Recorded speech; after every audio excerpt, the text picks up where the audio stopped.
Écoutez, pour nous accompagner aujourd'hui, Laure Gasparotto, journaliste au Monde. Bonjour Laure. Bonjour Alain. Alors on commence par un peu de lecture. Il y a 2-3 bouquins que vous avez lus. Oui, vous avez aimé à nous conseiller. Le vin fait toujours couler beaucoup d'encre, Alain. Moi, il m'inspire toujours, mais pas que moi. Et en effet, j'ai deux coups de cœur à vous proposer. Allons-y. Je sais pas, est-ce que vous connaissez Michel Tolmer?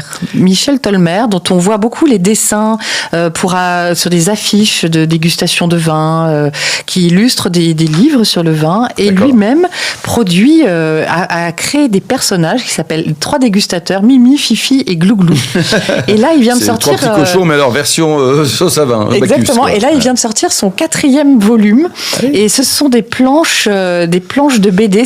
C'est pas un livre d'une seule histoire. C'est que chaque planche, c'est une petite histoire. Ça me rappelle un peu, alors peut-être que je vais dater, mais les bandes dessinées de Claire Bretéché, vous savez, Agrippine, qui était très drôle. Voilà, c'est un peu comme sur cette note un peu acerbe, comme ça, c'est très sociologique. Et ça raconte quoi? C'est une histoire? Et en fait, ce sont 3 dégustateurs dont Michel Tolmer se moque gentiment, parce que là, ce volume s'appelle Mimi, Fifi et Glouglou sont sur l'argilo-calcaire. Et en fait, il se moque un peu des gens connaisseurs de vin, qui se posent des questions. Un peu prétentieux, peut-être. Un peu prétentieux. C'est très, très drôle. J'aime vraiment beaucoup ces 3 héros sont d'abord très bien dessinés. Ce sont des dessins très purs. C'est très gai. Il a vraiment un style. Michel Tolmer, il est né en 1960 à Paris. D'accord. Et il est diplômé de l'école supérieure d'art graphique. Il est peintre et graphiste à l'origine. Ah oui. Et en fait, je l'ai rencontré, il m'a raconté comment il a commencé à se spécialiser, parce qu'il fait des étiquettes de vin aussi. Il est très connu maintenant, surtout dans le milieu du vin nature. Et en fait, il m'a raconté qu'il a découvert le milieu du vin nature sur les zingues de bistrots parisiens. Et là, il a commencé à rencontrer des vignerons qui venaient faire goûter leur vin pour les vendre aux bistrotiers. Et puis, sur le rond de serviette, enfin sur la serviette en papier, il dessinait, à chaque fois qu'un vigneron lui parlait, il dessinait quelque chose à partir des mots du vigneron. Et c'est comme ça qu'il a commencé. Et il a vraiment un grand réseau maintenant. Les salons de vin nature font appel à lui pour leur affiche, etc. Mais vraiment, ce livre, c'est un bonheur de lecture. C'est très fin. Ce sont des dégustateurs qui partent à la rencontre de vignerons passionnés et qui n'abandonnent pas leur habitude de dégustateurs citadins. Enfin, et c'est plein d'humour. C'est par exemple une femme avec un des dégustateurs qui dit j'espère qu'on va pas chez tes amis connaisseurs de vin ce soir, je vais m'ennuyer. Et puis en fait, s'il se retrouve dans ce milieu-là où vraiment... Mais c'est vrai qu'on peut s'ennuyer, entre parenthèses. Hein. Mais parfois, il y a des gens qui sont trop sérieux ou trop savants, pseudo-savants d'ailleurs souvent. C'est ça. Alors nous, moi, en effet, on connaît tous ce genre de situation où on est à table avec que des amateurs de vin et puis les autres s'ennuient. Et en fait, là, c'est exactement ça. Michel Tolmer il se moque un peu. Se moque et donc il y a un regard très affectueux aussi.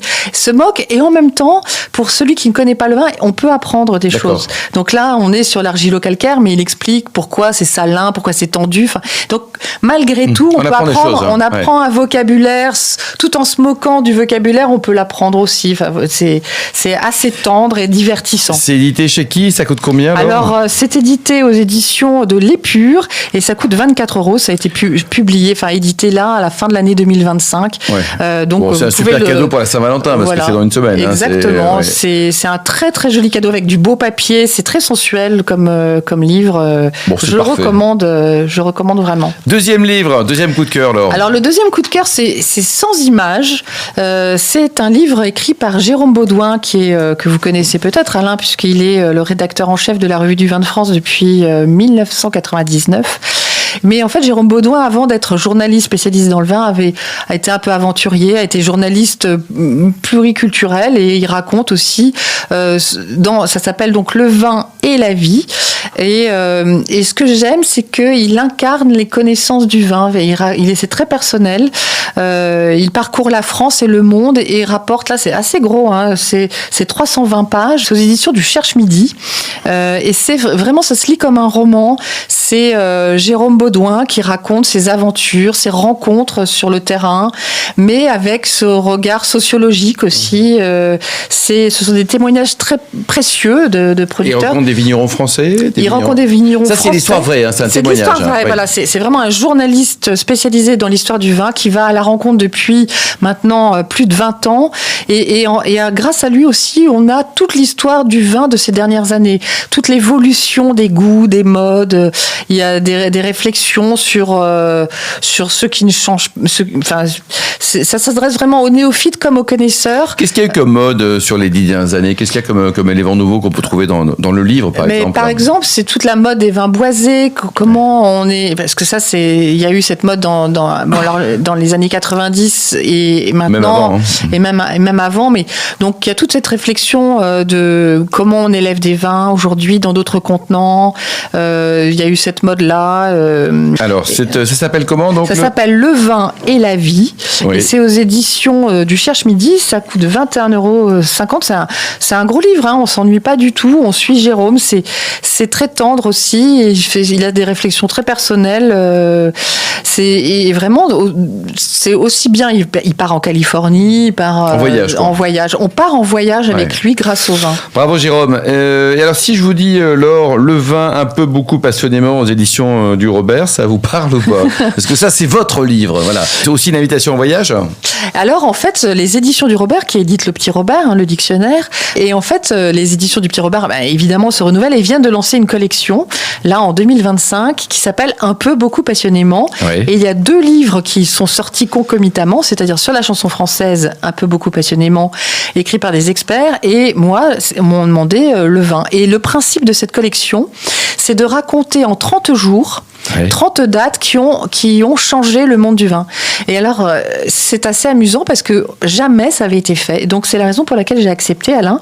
Et alors, vous savez, j'ai quand même écrit quelques livres, mais j'ai eu beaucoup de plaisir à partir à la recherche des dates qui ont marqué le monde du vin depuis 11 500 ans. Lesquelles? Les 3 dates. Écoutez, qui vous ont marqué parmi les centaines de dates. Mais alors, il n'y a pas 100 dates, mais j'en ai trouvé 30. Oui. Et c'est vraiment 30 jours. Alors, par exemple, il y en a une qui est le jeudi 7 avril 30, justement. 1930. Non, 30, c'est-à-dire 30.